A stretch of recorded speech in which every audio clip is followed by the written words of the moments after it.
Modasa town police station ખાતે નોંધાયેલ ગરફોડ ચોરીનો અનડિટેક્ટ ગુનો ગણતરીના કલાકોમાં ડિટેક્ટ કરી ગરફોડ ચોરીમાં ગયેલ LED લાઇટ તેમજ પાર લાઇટ પાઇપ સિરીઝના રોલ મળી કુલ કિંમત ₹37,000 તથા ગુનો કરવા માટે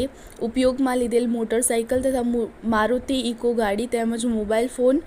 મળી કુલ કિંમત ₹6,42,000ના મુદ્દામાલ સાથે કુલ 4 આરોપીઓને ઝડપી પાડતી અરવલ્લી લોકલ ક્રાઇમ બ્રાન્ચ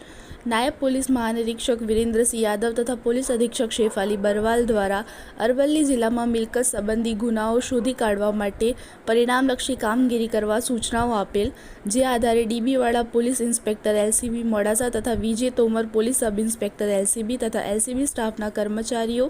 મિલકત વિરુદ્ધના વણશોધાયેલ ગુનાઓ શોધી કાઢવા અને અસરકારક કાર્યવાહી કરવા સૂચનાઓ આપેલ હતી, જે અન્વયે LCB સ્ટાફના અધિકારીઓ કર્મચારીઓ સરકારી વાહન સાથે મોડાસા ટાઉન પોલીસ સ્ટેશન વિસ્તારમાં પેટ્રોલિંગમાં હતા તે દરમિયાન મળેલ બાતમી હકીકત આધારે આરોપી ઉત્કર્ષ ઉર્ફે જીગો સુબોધભાઈ પટેલ, મિતુલ કુમાર ઉર્ફે મનોરામસિંહ ઠાકોર, કિરણભાઈ વિષ્ણુભાઈ ડાભી, કમલેશસિંહ મથુરભાઈ પરમાર ચારે આરોપીઓને પકડી અટક કરી મોડાસા ટાઉન પોલીસ સ્ટેશન ખાતે મોકલી આપવા તજવીજ હાથ ધરેલ છે।